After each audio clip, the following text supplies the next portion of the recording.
لیکن یہاں جو ہے معاملہ صوم، اس سے پہلے مکی دور میں صوم کا کہیں کوئی تذکرہ ہی نہیں، نہ عربوں میں اس کا رواج تھا۔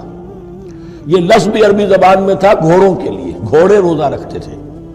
رکھتے کیا تھے بیچارے؟ انہیں رکھوایا جاتا تھا، کیونکہ عربوں کا جو معاملہ تھا وہ لوٹ مار، غارت گری، اور اس کے لیے انہیں چاہیے تیز رفتار سواری، جاؤ حملہ کرو، لوٹو مارو اور بھاگو۔ اونٹ جو ان کی فضا اور ان کے ماحول کے لیے مناسب تھا، وہ زیادہ تیز دوڑ نہیں سکتا، اپنی اس ضرورت کے لیے گھوڑا چاہیے تھا۔ گھوڑے میں عرب کا سخت موسم برداشت کرنے کی عادت نہیں، نازک جانور ہے، وہ پیاسا تو نہیں رہ سکتا 7 دن تک جیسے کہ اونٹ رہ سکتا ہے، بھوکا نہیں رہ سکتا، وہ لو کے تھپیڑے نہیں برداشت کر سکتا، لہذا عرب اس کو رکھواتے تھے روزہ۔ کھانا پینا بند کیا اور اس کے جو ہے منہ کر کے کھڑے ہو گئے جب گرم تیز ہوا چل رہی ہے، خود تو اپنے آپ کو لپیٹ لیا اپنے گھٹنے میں، گھترا کہلاتا ہے وہ جو بھی کپڑا اوپر ہوتا ہے، اور وہ اس گھوڑے کو جو ہے وہ ساری آگ اس پر برس رہی ہے تاکہ اس میں عادت پیدا ہو جائے جھیلنے کی، برداشت کرنے کی۔ تو جنگ کے موقع پر کہیں یہ دغا نہ دے جائے، اگر یہ ہمت ہار گیا تو اس کا تو کیا کیا جائے گا، تو اصل میں سوار ہے جو مارا گیا۔ یہ روزہ ان کے ہاتھ تھا، لیکن جب حضور آئے مدینے میں تو یہاں یہود میں روزے کا رواج تھا۔ وہ ایک تو عاشورہ کا روزہ رکھتے تھے، اس لیے کہ وہ تاریخ تھی جس میں کہ نجات ملی تھی بنی اسرائیل کو فرعونیوں سے۔ پہلے یہ کہ ہر مہینے میں 3 روزے، اب اگر 30 کے 30 روزے ایک ہی مہینے میں فرض کر دیے گئے ہوتے اور وہ ہوتے جون جولائی کے تو جان نکل جاتی۔ بہترین تدبیر یہ کی گئی ہر مہینے میں، اور یہ موسم سارے آ رہے ہیں اس میں۔ پھر کچھ عرصے کے بعد یہ رمضان کا روزہ فرض کیا گیا۔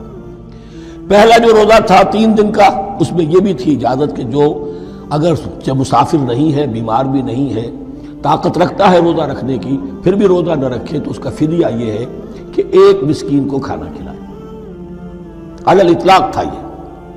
جب رمضان کے روزے کی فرضیت ہو گئی تو اب یہ فدیہ نہیں ہے، البتہ حضور نے اس کو باقی رکھا ایسے شخص کے لیے جو بہت بوڑھا ہے، یا کوئی خاتون بہت بوڑھی ہے برداشت نہیں کر سکتی، یا کوئی بیمار ہے، کسی سخت ایسی بیماری میں ہے کہ روزہ اس کے لیے جان کے لیے ہلاکت کا اندیشہ ہو سکتا ہے، اس کے لیے فدیہ برقرار رکھا۔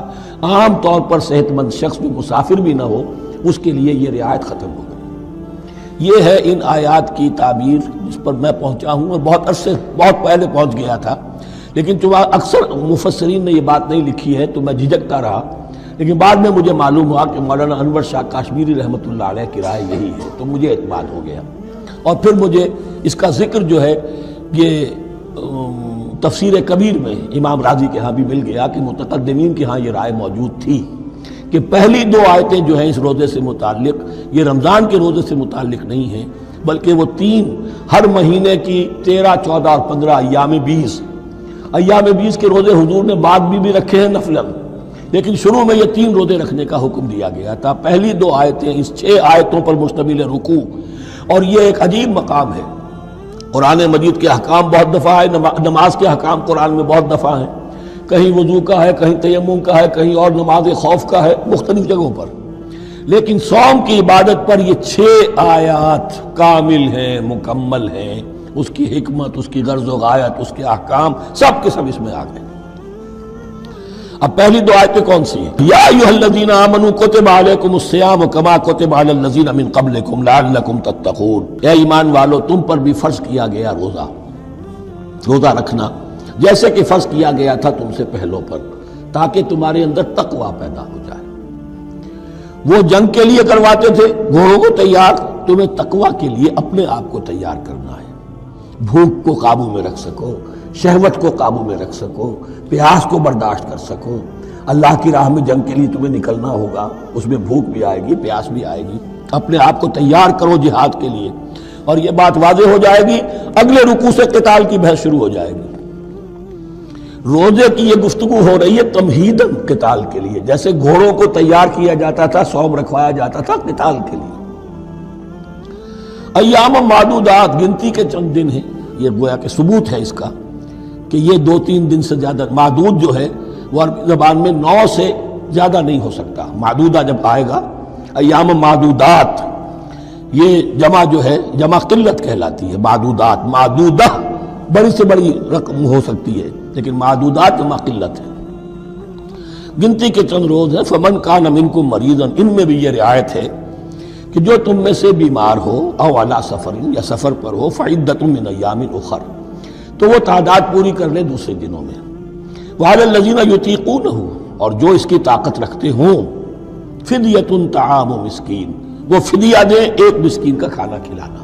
ان آیات کی تفسیر میں جیسا کہ میں نے عرض کیا مفسرین کے بہت سے اقوال ہیں، اب میں اس کی بحث میں نہیں جا سکتا. جو میں نے اپنے مطالعے کے بعد رائے قائم کی ہے میں صرف وہی بیان کر رہا ہوں کہ اس وقت، اور یہ امام راضی کے الفاظ ہیں کہ یہ فرضیت علی التعیین نہیں تھی بلکہ علی التخییر تھی. فرض تو ہے روزہ، لیکن اس کا بدل بھی دیا جا رہا ہے، اگر تم نہیں رکھنا چاہتے تو تم ایک مسکین کو کھانا کھلا دو. تو گویا کہ تدریجاً انہیں لانا تھا چونکہ اس بات کے وہ پہلے سے عادی نہیں تھے. فمن تطوع خیرا فهو خیر اللہ، اور جو اپنی جی سے اپنی مرضی سے خیر کرنا چاہے تو اس کے لیے خیر ہے، روزہ بھی رکھے اور مسکین کو کھانا بھی کھلائے، دونوں کام کرے تو اس میں کوئی رکاوٹ تو نہیں، اس کے لیے بہتر ہوگا. وَأَن تَصُومُوا، اور دیکھو اگر روزہ رکھو، خیر لکم ان کنتم تعلمون، یہ تمہارے لیے بہتر ہے اگر تم جانو. اب یہاں بھی ایک طرح کی رعایت کا انداز ہے. اب آ رہی ہیں دو آیتیں جو خاص رمضان کے روزے سے متعلق ہیں، حکمت اور غرض و غایت. پھر ایک آیت طویل آئے گی احکام، اور پھر ایک آیت آئے گی لٹمس ٹیسٹ. یہ 6 آیتیں. شہر رمضان الذی انزل فیہ القرآن، رمضان کا مہینہ وہ ہے جس میں قرآن نازل کیا گیا. ھدی للناس وبینات من الھدی والفرقان، لوگوں کے لیے ہدایت، اور ہدایت کی بھی روشن بینات باتیں، والفرقان، اور حق و باطل میں فرق کر دینے والی چیز. فمن شہد منکم الشہر، تو جو کوئی بھی پائے اس مہینے کو، یا جو شخص بھی مقیم ہو اس مہینے میں، مسافر نہ ہو، فلیصم، اس پر لازم ہے کہ روزہ رکھے. اب وہ وجوب علی التخییر ختم ہو گیا، اب وجوب علی التعیین، اب یہ لازم ہے، یہ رکھنا ہے. ایک رعایت باقی رکھی، ومن کان مریضا او علی سفر فعدۃ من ایام اخر، جو بیمار ہے یا یہ کہ سفر پر ہے وہ تعداد پوری کر لے دوسرے دن. یرید اللہ بکم الیسر ولا یرید بکم العسر، اللہ تمہارے ساتھ آسانی چاہتا ہے، سختی نہیں چاہتا. یہ لوگ اپنے اوپر سختیاں جھیلتے ہیں، شدید جو ہے سفر کے اندر بھی روزہ رکھے ہوئے، حالانکہ یہاں اجازت دی ہوئی. یہ بلکہ حضور نے ایک مرتبہ ایک سفر میں کافی سرزنش کی. کچھ ایک جہاد اور قتال پہ نکلے تھے، لیکن کچھ لوگوں نے اس سفر میں بھی روزہ رکھ لیا. نتیجہ یہ ہوا کہ سفر کے بعد جہاں منزل میں اب جا کر خیمے لگانے تھے وہ نڈھال ہو کر گر گئے. جن لوگوں کا روزہ نہیں تھا انہوں نے پھر وہ خیمے لگائے، منزل کا کام کیا.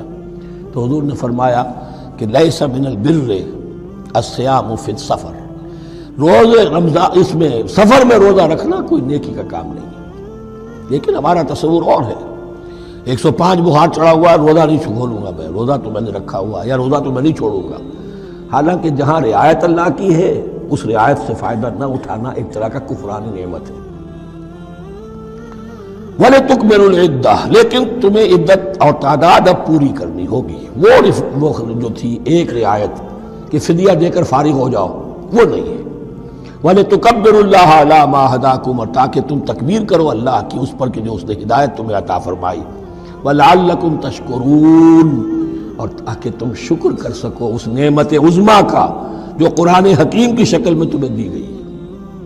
اس موضوع پر میرا کتابچہ عظمت صوم اور عظمت صیام و قیام قرآن، اس میں یہ سارے مضامین تفصیل سے آئے ہیں. کیا حکمت ہے، کیا غرض و غایت ہے، کیا مقصد ہے، اور آخری منزل کیا ہے.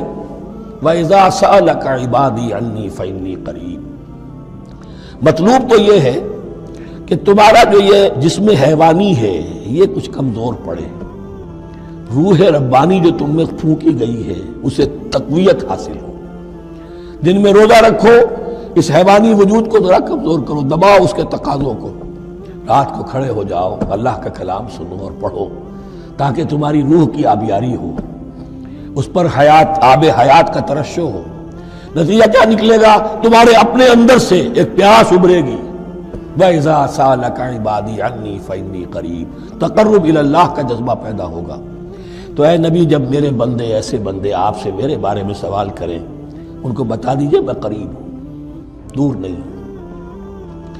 یہ حقوق انسانی کا میرے نزدیک دنیا میں سب سے بڑا میگنا کارٹا ہے۔ اللہ اور بندے کے درمیان کوئی فصل نہیں ہے، فصل اگر ہے تو تمہاری اپنی خباثت ہے۔ اگر تمہاری نیت میں فساد ہے، حرام خوری تو کرنی ہی کرنی ہے، تو اب کس منہ سے اللہ سے دعا کرو گے؟ پھر جاؤ گے کسی پیر کے پاس، آپ دعا کر دیجئے۔ یہ نذرانہ حاضر ہے؟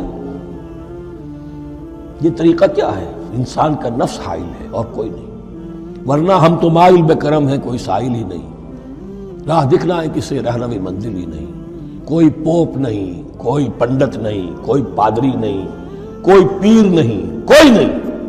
جب چاہو اللہ سے ہم کلام ہو جاؤ، اس سے بڑا حق